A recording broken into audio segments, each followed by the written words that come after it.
الحمد لله نحمده ونستعينه ونستغفره ونؤمن به ونتوكل عليه ونعوذ بالله من شرور أنفسنا ومن سيئات أعمالنا من يهده الله فلا مضل له ومن يضلله فلا هادي له وأشهد أن لا إله إلا الله وحده لا شريك له وأشهد أن سيدنا وسندنا وشفيعنا وحبيبنا وإمامنا وقدوتنا ومولانا محمدا عبده ورسوله صلى الله تبارك وتعالى عليه وعلى آله وصحبه وبارك وسلم تسليما كثيرا كثيرا. أما بعد فأعوذ بالله من الشيطان الرجيم. بسم الله الرحمن الرحيم. إن هذا القرآن يهدي للتي هي أقوم ويبشر المؤمنين الذين يعملون الصالحات أن لهم أجرا كبيرا وأن الذين لا يؤمنون بالآخرة أعتدنا لهم عذابا أليما. وقال رسول الله صلى الله تعالى عليه وآله وسلم: إن الله تبارك وتعالى يرفع بهذا الكتاب أقواما ويضع به آخرين، أو كما قال صلى الله عليه وآله وسلم. اسٹیج پر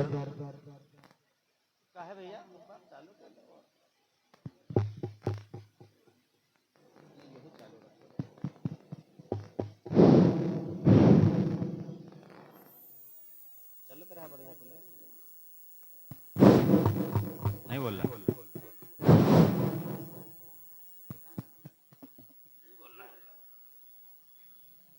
چل رہا ہے خالی اس کا تھوڑا ہلکا ہوتا ہے.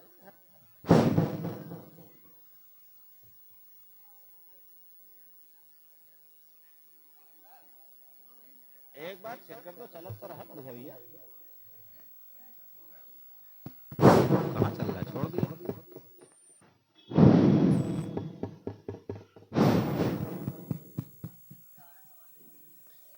درود شریف پڑھ لیجیے. اللہم صلی علی سیدنا و نبینا و مولانا محمد وعلی آل سیدنا و نبینا و مولانا محمد و بارک وسلم.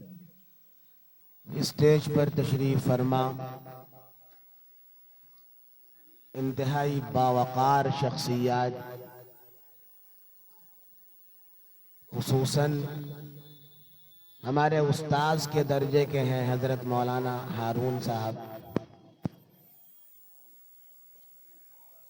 اور بھی بہت سے مقبول، معروف اور مشہور احباب موجود ہیں. ہمارے معزز سامعین، بزرگوں، دوستوں، نوجوان ساتھیوں اور ہماری ماؤں اور بہنوں،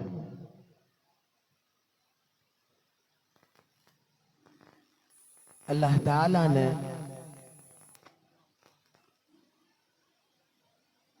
اس کتاب کو، قرآن عظیم کو، اس عالم کے انقلاب کے لیے نازل فرمایا. قرآن دنیا میں اسی لیے اللہ نے اتارا ہے اس سے لوگوں میں انقلاب پیدا ہو، اور در حقیقت اس کتاب کے ذریعے جتنے انقلابات پیدا ہوئے ہیں اتنے انقلابات کسی اور چیز سے نہیں آئے. شروع زمانے سے آپ دیکھ لیجئے، حضور اکرم صلی اللہ تعالی علیہ وآلہ وسلم کے زمانے میں وہ لوگ جن کو انسان کہتے ہوئے شرم آیا کرتی تھی، وہ لوگ جن کو انسان شمار کیا جانا مشکل ہوتا تھا، وہ لوگ جو انسانی اقدار اور انسانی صفات سے نیچے اتر کر جانوروں کی صف میں پہنچ چکے تھے، یہ قرآن نازل ہوا، اس قرآن نے ان کے اندر انقلاب برپا کر دیا، ان کے اندر انقلاب پیدا کر دیا۔ اور علامہ اقبال کو کہنا پڑا، جو خود نہ تھے راہ پر وہ اوروں کے ہادی بن گئے، بے شک جو خود نہ تھے راہ پر وہ اوروں کے ہادی بن گئے، کیا نظر تھی جس نے مردوں کو مسیحا بنایا۔ بے شک تو اس کتاب کے ذریعے، اس قرآن کے ذریعے جو انقلاب پیدا ہوا تھا، اس انقلاب نے عرب کے ان بدوؤں کو، عرب کے ان جاہل لوگوں کو، جن کا شمار معاشرے میں انسانوں میں نہیں ہو سکتا تھا، جو ایک دوسرے کے خون کے پیاسے ہوتے تھے، اور عادات تو ایسی تھی کہ ایک آدمی دوسرے کے سر پر چوٹ مارتا حاجی صاحب ادھر آ جائیں۔ اور اس کے سر سے خون نکلتا اور وہ خون کو لے کر پی جایا کرتا تھا۔ حالات تو اس طرح تھے، اتنے سفاک، اتنے سنگ دل، اتنے پتھر دل، ان کے دل میں کوئی رحم، کوئی ہمدردی کا جذبہ نہیں تھا۔ حالات یہاں تک پہنچ چکے تھے، معمولی بات پر لڑائی شروع ہو جاتی، تلواریں نکل آتی، اور جنگ 1-2 سال نہیں چلتی، 20 سال، 30 سال، 40-50 سال تک جنگیں چلا کرتی، معمولی بات پر۔ صبر و تحمل کا مادہ بالکل مفقود تھا، اتنے سفاک تھے، اتنے وحشی ہو چکے تھے۔ ننھی منھی معصوم بچیاں دنیا میں وجود میں آتی، خوبصورت سی بچی، پیاری سی بچی، لیکن یہ گوارا نہیں تھا یہ بچی ہمارے گھر میں رہے۔ کیوں؟ بچی ہوگی، بڑی ہوگی، کسی کے یہاں اس کا رشتہ ہوگا، اور جہاں رشتہ ہوگا ہمیں اس کے سامنے اپنے آپ کو جھکانا پڑے گا، ہم کمزور ہوں گے اس کے سامنے، لہذا نہ بانس رہے نہ بانسری، اس بچی کو زندہ دفن کر دیا کرتے۔ قرآن کہہ رہا ہے وَإِذَا الْمَوْءُودَةُ سُئِلَتْ بِأَيِّ ذَنبٍ قُتِلَتْ، بچیوں کو زندہ دفن کر دیا جاتا ہے۔ بعض نے 8 بچیوں کو دفن کیا، بعض نے 10 بچیوں کو دفن کیا، بعض نے 20 بچیوں کو زندہ دفن کیا، اور بعض نے تو 100 سے زائد بچیوں کو زندہ دفن کیا۔ عرب کا ایک شاعر گزرا ہے فرزدق، اس کے دادا تھے صعصع ابن ناجیہ، انہوں نے 100 سے زائد بچیوں کو آزاد کرایا تھا، اور کہا تھا جس کو دفن کرنا ہو بچیوں کو وہ دفن نہ کرے، بچی لا کے میرے حوالے کر دے، جو قیمت چاہے وہ لے لے، اونٹ اور اونٹنیاں حاضر ہیں وہ لے لے۔ اتنے سفاک۔ روایتوں میں آتا ہے ایک صحابی آئے، صحابی بعد میں بنے، پہلے ایمان نہیں لائے تھے، جناب رسول اللہ صلی اللہ تعالی علیہ وآلہ وسلم کی خدمت میں آئے۔ انہوں نے کہا یا رسول اللہ، کیا میری بھی توبہ قبول ہو سکتی ہے؟ آپ نے فرمایا کیوں؟ توبہ تو سب کی قبول ہو جاتی ہے، کیا جرم کیا؟ انہوں نے کہا میرا جرم بہت سنگین ہے، بہت سخت ہے، ناقابل بیان ہے اور ناقابل برداشت ہے۔ آپ نے فرمایا بتاؤ تو صحیح۔ وہ آدمی بولتا ہے یا رسول اللہ، میں سفر پر تھا، میرے گھر میں بچی کی پیدائش ہوئی، میری بیوی اس بچی کو اور اس کی محبت کو اور اس کے پیارے اور اس کے معصوم سے چہرے کو دیکھ کر تڑپ گئی کہ ہائے میری بچی زندہ دفن کر دی جائے گی۔ میں سفر سے واپس آیا، مجھے نہیں معلوم ہوا، مجھے خیال نہیں رہا کہ بچی کہاں۔ میری بیوی نے اس بچی کو مجھ سے چھپائے رکھا، جس انداز میں چھپایا ہو، وہ بچی 7-8 سال کی ہو گئی۔ ایک دن میں باہر سے گھر کے اندر آیا تو میں نے دیکھا کہ میری بیوی کے ساتھ ایک چھوٹی سی معصوم بچی ہے، بڑی پیاری بچی، اور میری بیوی سے چپک چپک کر مچل مچل کے باتیں کر رہی۔ میں نے پوچھا یہ بچی کون ہے؟ تو بڑی پیاری بچی، بڑی معصوم بچی، اور محبت بھری نگاہ میں نے ڈالی، مجھے خیال تک نہیں تھا کہ وہ میری اپنی بچی ہو سکتی۔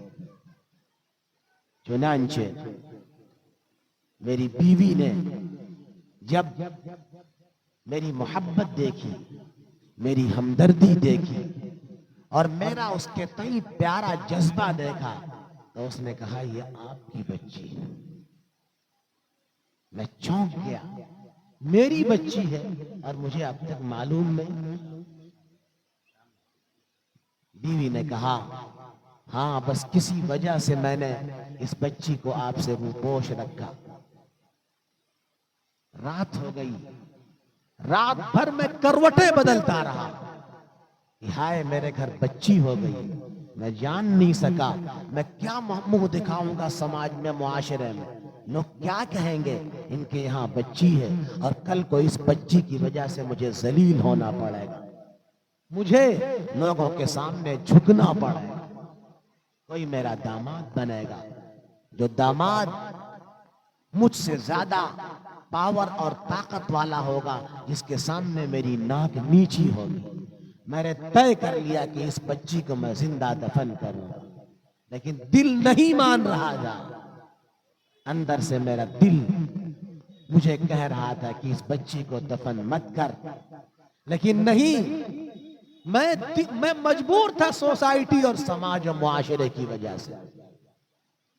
میں نے اپنی بیوی سے کہا میں اس بچی کو اس کے ماموں کے گھر لے کے جاؤں، اسے تیار کر دو۔ ماں نے اس بچی کو تیار کر دیا، میں لے کر گیا، بچی نیا نیا کپڑا پہنے ہوئی تھی، مچل رہی تھی جیسے عید کے موقع پر ہمارے بچے مچلتے ہیں، خوش ہوتے ہیں۔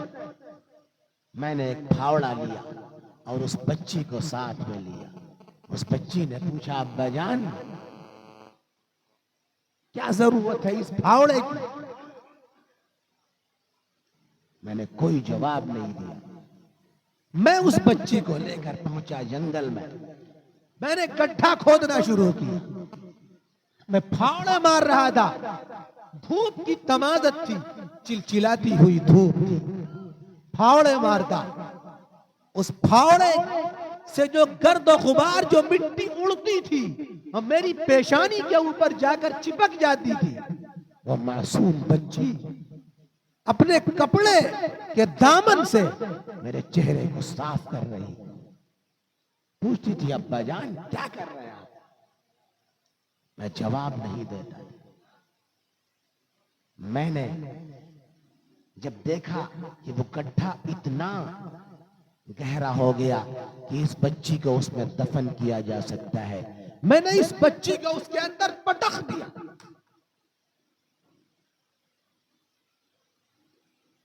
میرے سنگ دل نے، میرے پتھر دل نے ذرہ برابر اس کا احساس نہ کیا یہ وہی بچی ہے جو ابھی دھوپ کی تماست کی وجہ سے میرے پیشانی سے پسینہ پوچھ رہی، میرے چہرے سے مٹی کے گرد و غبار ہٹا رہی۔ اس بچی نے چلا کر کہا ابا جان کیا قصور ہے میرا، کیوں دفن کر رہا ہوں مجھ کو؟ اگر میری شکل آپ دیکھنا نہیں چاہتے آپ مجھے چھوڑ دیجئے، میں کہیں چلی جاؤں، اللہ کے واسطے مجھے دفن تو نہیں کریں۔ لیکن میرا وہ پتھر دل، وہ سنگ دل اس نے گوارا نہیں کیا۔ میں نے بچی کو اس کڑھے میں پٹخ کر مٹی ڈالنا شروع کر دیا۔ بچی چلاتی رہی، چلاتی رہی، چلاتی رہی، لیکن مجھے ذرہ برابر اس پر ہمدردی اور رحم و ترس نہیں آیا۔ مٹی پاٹتا رہا، پاٹتا رہا، پاٹتا رہا، آخر اس کی سسکیاں بند ہو گئی، اس کی رونے کی آوازیں بند ہو گئی۔ میں مطمئن ہو گیا کہ میری بچی مر گئی، اب وہ باہر نہیں نکل سکتی، کوئی اس کو نکال نہیں سکتا۔ میں گھر پر بوجھل قدموں سے واپس آیا۔ اللہ کے نبی جناب رسول اللہ صلی اللہ علیہ وآلہ وسلم رونے لگے، اس طرح رونے لگے آپ کی داڑھی مبارک تر ہو گئی۔ صحابہ نے کہا بدبخت تو نے نبی کو رلا دیا۔ اللہ کے نبی نے فرمایا اسے کہنے دو، جو کہتا ہے کہنے دو۔ آپ نے فرمایا آگے بول۔ کہتا اے اللہ کے حبیب 40 راتیں گزر گئی اس کے بعد سے مجھے نیند نہیں آ رہی ہے، اور وہ بچی روزانہ میرے خواب میں آتی ہے اور کہتی ہے ظالم بات سن، کل قیامت کا میدان ہوگا، اللہ کی عدالت ہوگی، محمد عربی موجود ہوں گے، اور میں پوچھوں گی تجھ سے کہ بتا میں نے تیرا کیا بگاڑا تھا، تو نے مجھے کیوں زندہ دفن کیا؟ فَهَلْ لِي مِن تَوْبَةٍ، کیا میری بھی توبہ ہے؟ صحابہ رونے لگے، اللہ کے نبی زار و قطار رونے لگے۔ آپ نے فرمایا کہ تو نے جرم تو بہت بڑا کیا ہے، لیکن ان الاسلام یہدم ما کان قبلہ، اسلام پچھلے گناہوں کو مٹا دیا کرتا ہے۔ تو صدق دل سے پڑھ لے اشہد ان لا الہ الا اللہ واشہد ان محمد رسول اللہ، اور اپنی زندگی کو درست کر لے، تیرا یہ گناہ بھی اللہ معاف کر دے۔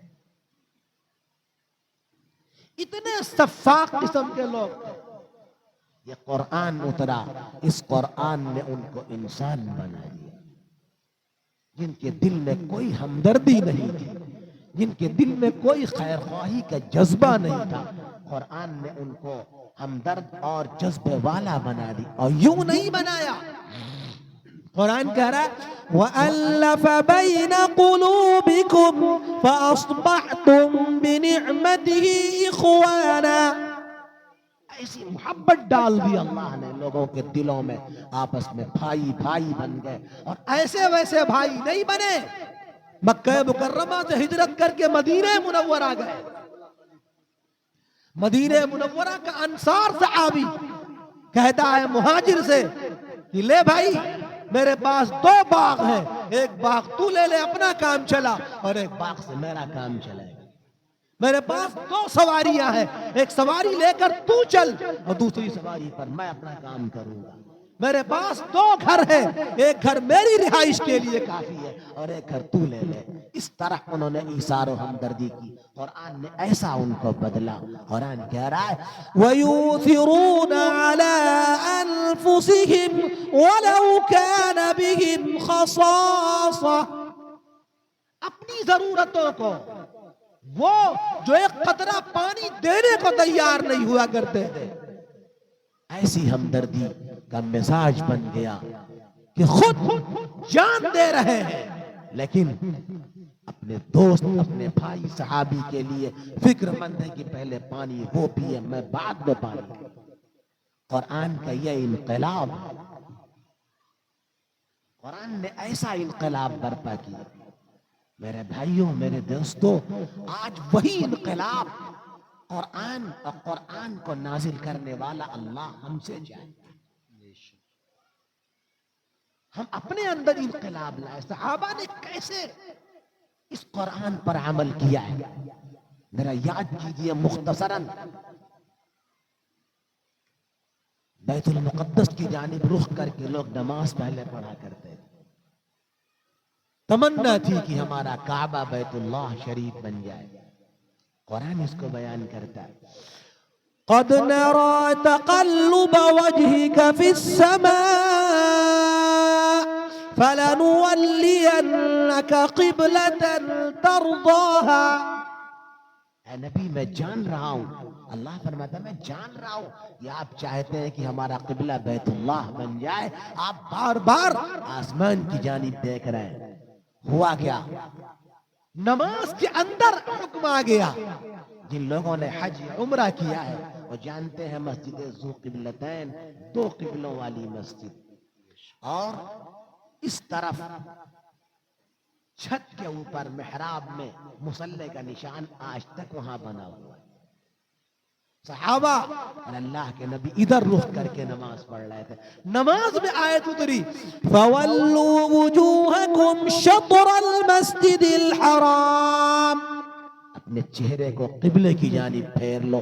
ایک منٹ تاخیر نہیں کی صحابہ نے کہ نماز پوری ہو اس کے بعد پھیرے. نہیں، نماز کے اندر اپنے رخ کو پھیر لیا کہ کہیں اللہ کے حکم و قرآن کے حکم پر عمل کرنے میں دیری نہ ہو جائے. صحابہ نے اس طرح عمل کر کے دکھایا. شراب کی حرمت نازل ہوئی. یا ایھا الذین آمنوا انما الخمر والمیسر والانصاب والازلام رجس من عمل الشیطان فاجتنبوہ.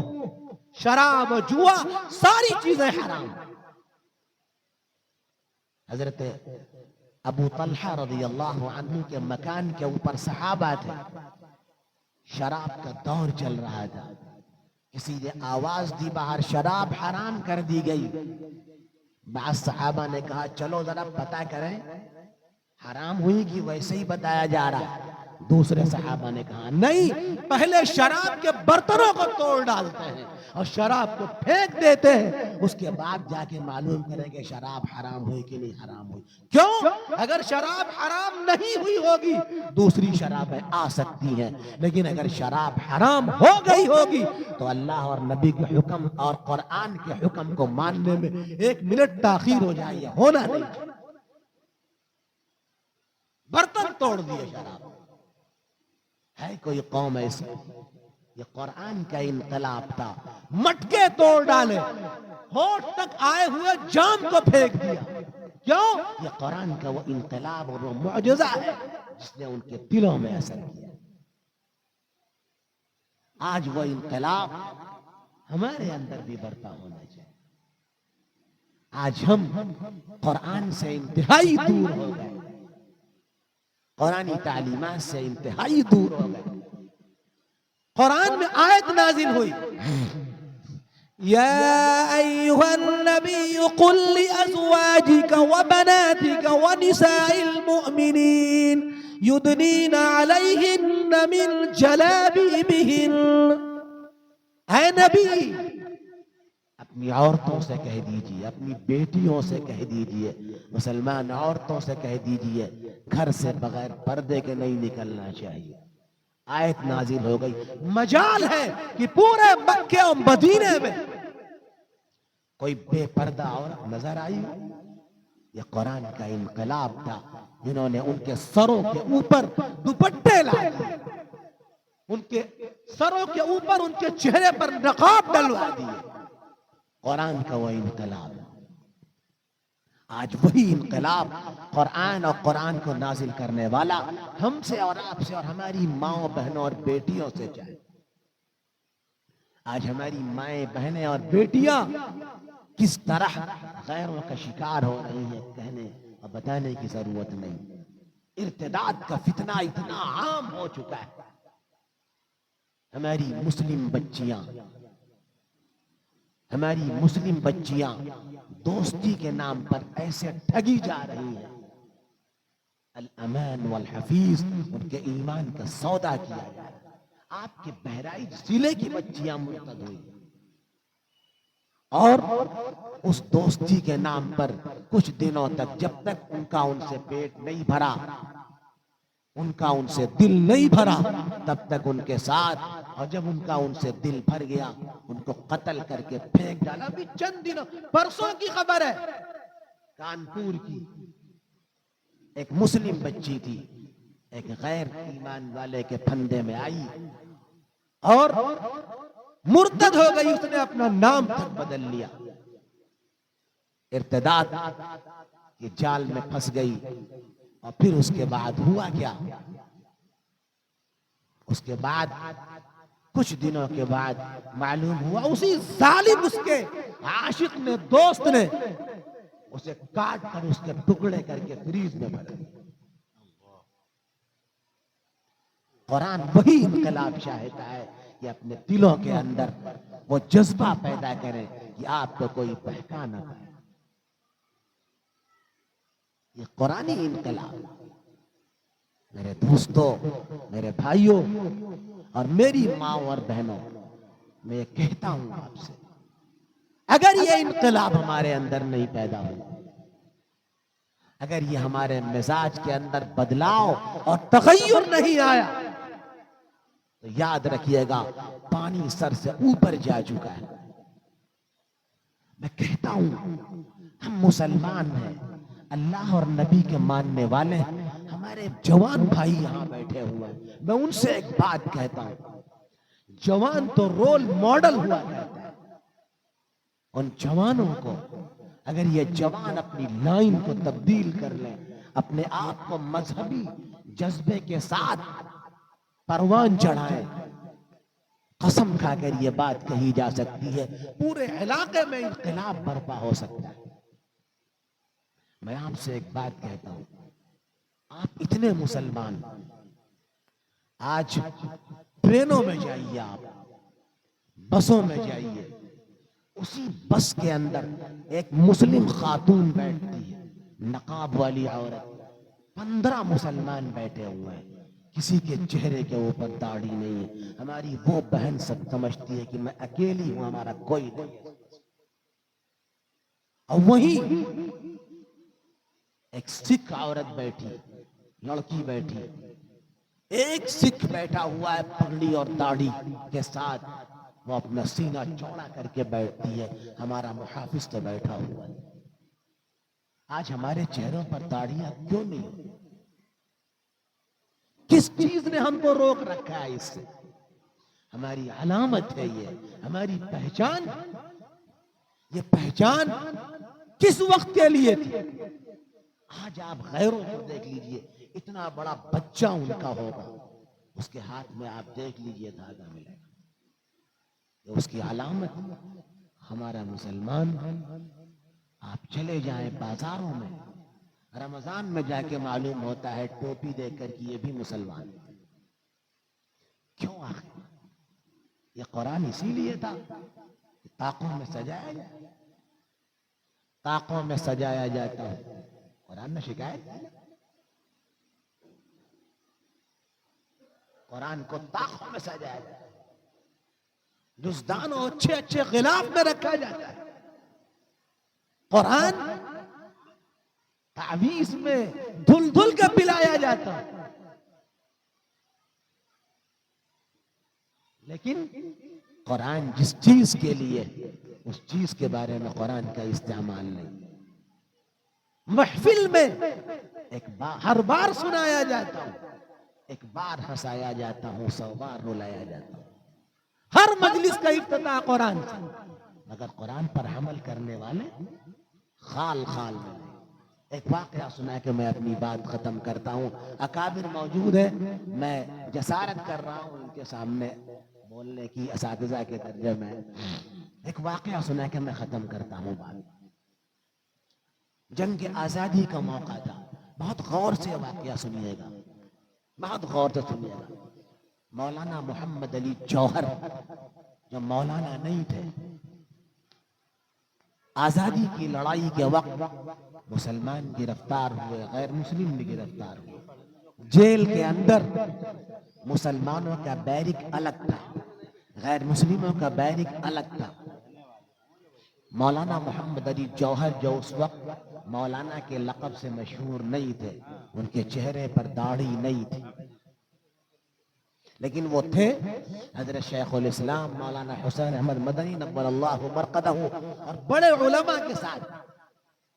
ایک دن جیلر نے حاضری لی، لوگوں کو بلایا، واپس ہونے لگے۔ سارے جو علماء تھے، داڑھی والے تھے، وہ اپنی اپنی بیرک میں چلے گئے، اور جتنے غیر داڑھی والے تھے، غیر مسلم، اپنی بیرک میں چلے گئے۔ محمد علی جوہر سے جیلر نے کہا کہ تم مسلمان نہیں ہو، تم چلو اس بیرک میں۔ انہوں نے بہت کہا میں مسلمان ہوں، کلمہ پڑھ کے سنا، کہا نا کچھ نہیں، تم ادھر چلو، تم ادھر جا رہا ہو، ادھر نہیں جانا۔ بڑی خوشامد کی، بہت زیادہ بحث کیا، بہرحال چھوٹ کے پہنچ گیا۔ حضرت شیخ الاسلام نے ان سے پوچھا میاں جوہر کہاں رہ گئے تھے؟ میاں جوہر کہاں رہ گئے؟ محمد علی جوہر نے کہا حضرت نہ پوچھیے، آج بڑا غضب ہو گیا۔ حضرت نے پوچھا کیا ہوا؟ کہا حضرت جیلر نے کہا کہ تم مسلمان نہیں ہو، تمہارے چہرے پر داڑھی نہیں، تم غیر مسلموں کی بیرک میں چلو۔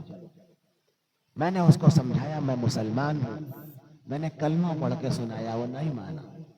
میں نے بہت کہا، وہ نہیں مانا۔ بہت زیادہ حجت اور بحث کر کے میں آیا۔ حضرت شیخ الاسلام نے ایک جملہ کہا، وہ بڑا زبردست جملہ کہا جو محمد علی جوہر کے دل پر لگ گیا۔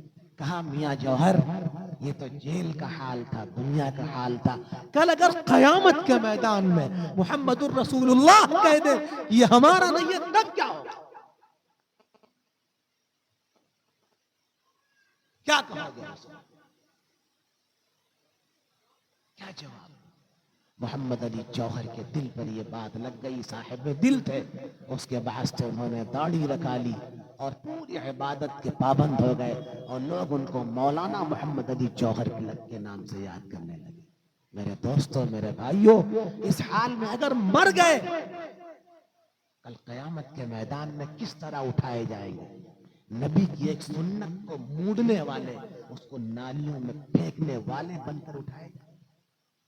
یہ قرآن یہی سارا انقلاب ہم سے اور آپ سے چاہتا ہے۔ سر کے بال سے لے کر پیر کے ناخن تک ہم پورے مسلمان بن کر رہے، پوری زندگی ہماری قرآن و سنت کے مطابق ہونی چاہیے، تو یہی قرآن کا انقلاب ہے۔ اور اپنی ماں اور بہنوں سے کہتا ہوں آخری بات، یہ آج کل جو فتنے ہیں، ہماری مائیں بہنیں آج کل موبائل کے نام پر بہت ٹھگی جا رہی ہیں، ریچارج کے نام پر جاتی ہے ریچارج کرانے، اور وہ ریچارج کرانے کے نام پہ جہاں ریچارج کراتی ہے، جو غیر ایمان والا دکاندار ہوتا ہے اس کے پاس ایک رجسٹر ہوتا ہے جو نمبرات کو کاپی میں نوٹ کرتا ہے، اور باقاعدہ ایجنڈے کے تحت اس کو پیسے ملتے ہیں، اور وہ نمبرات وہ اپنے اوپر والوں کو شیئر کرتا ہے، بھیجتا ہے، جس کا نتیجہ یہ ہوتا ہے کہ یہ نمبرات غیروں تک پہنچتے ہیں۔ اس کے بعد فون آنا شروع ہوتے ہیں، اور فون آنے کے بعد پہلے اسلام کی بات، دین کی بات، اسلام بڑا اچھا ہے، ہم اسلام قبول کرنا چاہتے ہیں، اسلام قبول کریں تو کیا کرنا پڑے گا؟ وہ لڑکی سمجھتی ہے تو بڑا اسلام کا سچا ہمدرد لگ رہا ہے، اس کو تو واقعی اسلام سے قریب لانا چاہیے، لیکن آخر کا نتیجہ ہوتا ہے کہ وہ اپنے جال میں آہستہ آہستہ پھنساتا ہے، اور پھر وہ اس کو ارتداد تک پہنچا دیتا ہے۔ نہ خدا ہی نہ ملا نبی صلی اللہ علیہ وسلم، نہ ادھر کے رہے نہ ادھر کے رہے، ہماری بہنیں مرتد ہو جاتی۔ لہذا اپنی بہنوں سے بطور خاص کہتا ہوں، ریچارج کروانا ہے اپنے گھر کے بڑوں کو موبائل دیجیے، اپنا آپ مردوں کو موبائل دیجیے، اور موبائل میں فیس بک، ٹویٹر اور جتنی اور خرافات ہیں قطعاً اللہ کے واسطے ہماری مائیں بہنیں اپنے آپ کو اس سے بچائیں، ورنہ کب اس فتنے کے اندر ملوث ہو جائیں گے ان کو پتہ بھی نہیں لگے گا۔ اس لیے کہ کینسر بہت دیر میں معلوم ہوتا ہے، اور جب معلوم ہوتا ہے تو وہ لا علاج ہو چکا ہوتا ہے۔ بے شک اس سے اپنے آپ کو بچانا ضروری ہے۔ اللہ تبارک و تعالی ہمیں بھی اور آپ حضرات کو بھی عمل کرنے کی توفیق عطا فرمائے اور سچا اور پکا مسلمان و ایمان والا بنائے۔